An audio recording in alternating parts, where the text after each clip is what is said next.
Miomana androbaka ny commune maro manerana nosy ny antoko HVM mandritra ny fifidianana kominaly izay ho tanterahana amin'ny 17 Jolay izao.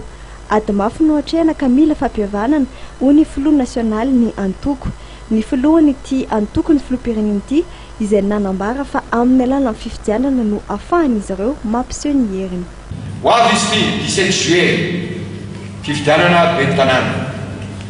Misy 1697 mairie commune era Madagasikara.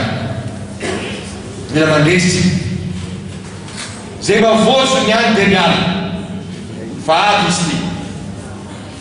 Mila mandresy tsika mila firaisan-kina. Zay tsy atao mivava fa mila asa zany. Paikady napetraky ny antoko HVM ny fametrahana coach isaky ny faritra sy délégué.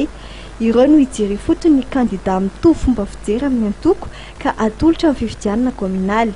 Omaly moa dia nampivory ny HVM Matsiranana ahitana ny faritra Dianasy Sava, ny bureau national ny antoko izay notanterahana teny amin'ny ANS Ampefiloha.